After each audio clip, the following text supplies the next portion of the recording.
Thank you, Alex. We're joined now by the Director of the Institute for Fiscal Studies, Robert Choate, Chief Executive of the Work Foundation, Will Hutton, and the award-winning British entrepreneur, James Caan. Let me get from each of you a top-of-the-head reaction today, because it is just a day with no president. Robert. Well, we're basically losing 4% of national output that we're not going to get back during the course of this recession. And that explains why the public finances are in such bad shape and why, despite the fact that you'll be squeezing public spending and increasing taxes, the public finances really still aren't back into good shape even 5 years down the line. Will Hutton. Well, this is a big moment in post-war British economic history. It's one of the kind of major budgets. You have to go back 20 years to when Nigel Lawson cut the top rate of tax to 40p in the pound from 60p in the pound to get something as bold as this.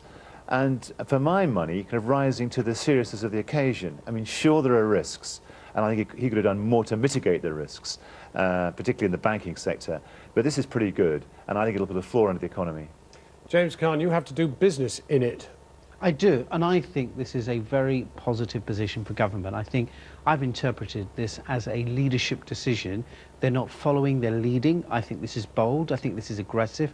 I fully understand you have to borrow the money in order to do this, but I think what we need is decisive action and confidence back into the economy, and that's what I think the government have done today. So I applaud them for it. Will Hutton, he does seem to predicate the entire thing on getting growth going by 2010, a short, nasty recession that starts to come out at the end of, well, 2009 and is really blooming nice 1.5%, 2% growth by 2010. Yeah, that's the bit of what Robert was saying that is the kind of least credible about this. And I think that he probably will put a floor under the economy in 2009. But even a floor under... What does that mean, put a floor under it? Well, I mean, he could... I mean, stop the drop. The vertiginous decline that we're currently facing could be smoothed out. So we could see the thing bottoming out in the summer of next year.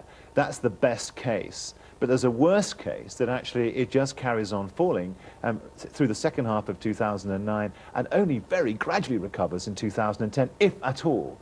And in those circumstances, the borrowing would not be 118 billion pounds peak borrowing. It would be 130, 140. You might even see a figure as big as 150. We're talking big numbers here if this doesn't work out as he projects. Robert Choate, some critics today have actually said he's not done enough, that he could even have done more.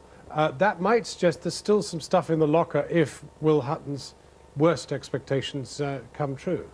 Well, we do still obviously have some room for manoeuvre on interest rates. The Bank of England still has action to go further there, and that's probably the next step. The bank will need to react to the fiscal position that's announced here. But as Will points out, in a sense, it's the overwhelming health of the financial sector that may be the determinant of how deep the recession is and how robust the recovery is, and that's not something easy to deal with either by interest rates or by taxing and spending. James Caan, you go into your office tomorrow morning and you sit down in front of your computer. Does it have a game plan for your own business which expects growth of 1.5% to 2% in the year 2010?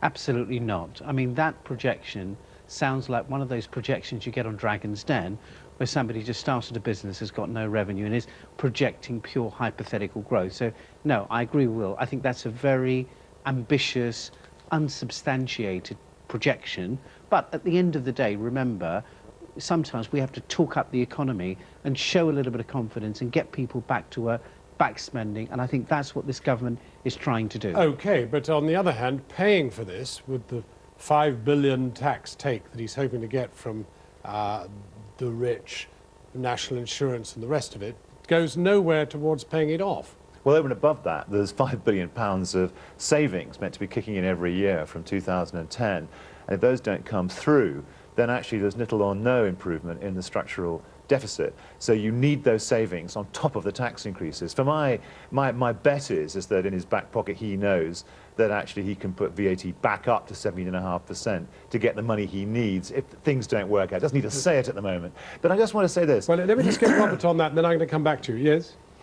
Well, I think Will's point about the savings is that the Treasury is cutting public spending plans by £5 billion in the last year of the spending review, and then raising spending thereafter a third less quickly as it was planning to do at the time of the budget. Now, I think they probably will cut the spending, so if the efficiency improvements don't shoot through, it'll show up in the quality of public services rather than in an overspend. Now, forgive me, there will be people looking in who will say, these two guys started off these proceedings by saying, hey, jolly good, terrific stuff, leadership, they've bitten the bullet, they're doing the stuff. And then everything you've said since says it doesn't all add up. Well, what I want, well, you've got to, we are, the IMF was saying in its World Economic Outlook just a month back that actually crises which are started, recessions that are started by crises of the banking system tend to be deeper and last longer than normal recessions. And we're in a recession that's been induced by a banking crisis. We're in uncharted territory. What's good about today is we've seen a decisive throw of the dice. It is a leadership action.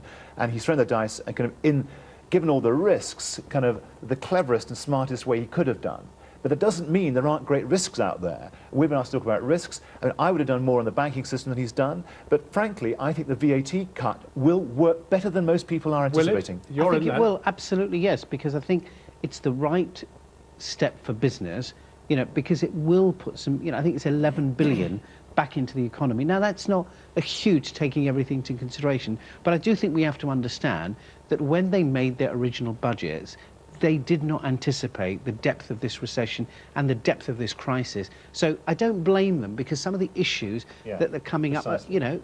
OK, James Caan, Will Hutton, Robert Choate, thank you all three very much indeed.